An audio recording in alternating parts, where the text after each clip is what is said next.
जय श्री राधा। ओम नमो भगवते वासुदेवाय। आइए सुनते हैं एकादशी व्रत पारण के दिन सुने जाने वाली तुलसी माता की कथा। एक बार एक छोटी सी लड़की थी। जब वह थोड़ी बड़ी हुई तो उसे समझ आने लगी और तब से ही वह तुलसी माता की पूजा किया करने लगी। उसका हर दिन का नियम था कि तुलसी माता का पूजन करने के बाद ही वह भोजन ग्रहण करती। जब वह लड़की विवाह के लायक हुई तो एक दिन उसके माता पिता ने उसके लायक लड़का ढूंढकर उसका विवाह कर दिया। लड़की को उसके माता पिता ने दहेज में एक तुलसी का गमला भी दिया, क्योंकि वे जानते थे उनकी बेटी को तुलसी पूजन कितना प्यारा है। वे बिना तुलसी के पूजन किए कुछ भी नहीं खाती थी। ससुराल में अब वह लड़की हर दिन सुबह उठते ही पूजा करती, तुलसी माता की पूजा करती, फिर उसके बाद ही खाना खाने बैठती थी। उसकी दो जेठानियां भी थी। वे दोनों उसको इस तरह पूजा करते देखती तो खूब मजाक उड़ाती। बड़ी नियम धर्म वाली बनती है।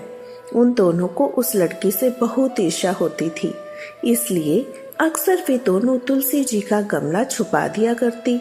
वह लड़की बड़ी मुश्किल से ढूंढ ढांड कर गमला लाती, अच्छे से साफ सफाई करती, फिर पूजा करती, उसके बाद ही कुछ खाती थी। आए दिन उस लड़के की जेठानियां उसे सताने लगी। गमला छुपा दिया करती, किसी तरह से ढूंढ ढांड कर वह तुलसी के गमला लाती और पूजा करती। एक दिन तो उसकी जेठानी ने क्या किया, तुलसी का वह गमला ही दूर फेंक दिया। लड़की ने घर में आसपास उस गमले को खूब ढूंढा, लेकिन गमला वहां होता तो मिलता ना। वह गमला मिला ही नहीं। ढूंढ ढांड कर वह लड़की बहुत परेशान हुई। इतना दुखी हो गई, जब उसने तुलसी माता की पूजा ही नहीं की तो उसने खाना भी नहीं खाया, क्योंकि उसका रोज का नियम था। वह नियम टूटा तो वह बड़ी उदास हो गई। उस लड़की की सच्ची भक्ति देखकर इधर तुलसी माता उस पर बहुत प्रसन्न हुई। उसके कमरे में अचानक तुलसी माता का गमला प्रकट हो गया। अगले दिन सुबह जब वह लड़की सोकर उठी तो उसने क्या देखा, उसकी चारपाई के चारों कोनों पर तुलसी माता का गमला आ गया है। अब तो यह देखकर लड़की बहुत खुश हुई और सोचने लगी, अब तो मेरी तुलसी माता को कोई नहीं चुरा सकेगा, कोई तुलसी का गमला छुपा नहीं सकेगा। पूजा करने के लिए भी मुझे कहीं और नहीं जाना पड़ेगा। अब तो मेरी तुलसी माता को कोई फेंक भी नहीं सकेगा। यह सोचकर बड़ी खुश हुई और जल्दी से स्नान किया और तुलसी माता की पूजा की। पूजा करने के बाद जब वह खाना खाने बैठी तो उसकी जेठानियां मजाक उड़ाने लगी। देखने लगी देवरानी का नियम धर्म पूरा हो गया। दरअसल उन्होंने ऐसा इसलिए कहा क्योंकि उन्होंने तो जानबूझकर तुलसी का गमला दूर फेंक दिया था। उन्हें लग रहा था देवरानी ने आज तुलसी की पूजा नहीं की और बिना पूजन के ही खाने बैठ गई। तब दोनों जेठानियां ताना देते हुए कहने लगी, तुम्हारा नियम धर्म पूरा कर ली तुमने तुलसी की पूजा? तो देवरानी धीरे से बोलने लगी, हाँ जी मैंने पूजा कर ली।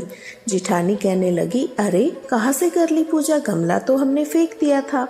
ऐसा कहकर जेठानियां हंसने लगी तो देवरानी कहने लगी, देख लो मेरी कमरे में खाट पर तुलसी जी लगी हुई है। अंदर जाकर जेठानियों ने देखा तो बड़ी शर्मिंदा हुई, बोली, तुम्हारी भक्ति में बहुत सच्चाई है, हमने तुम्हें खूब परेशान किया, हमें क्षमा करो। तब भोली भाली देवरानी ने अपनी जेठानियों को क्षमा कर दिया। तब से देवरानी और जेठानी मिलकर तुलसी जी की पूजा करने लगी। उनके घर में सुख समृद्धि के भंडार भर गए, उनके सभी दुख दूर हो गए। हे तुलसी माता, जैसे निर्मल बुद्धि आपने जेठानियों को दी, वैसे उनके घर में सुख समृद्धि के भंडार भरे। वैसे ही इस कथा को कहने सुनने वाले सभी भक्तों के घर में भरना।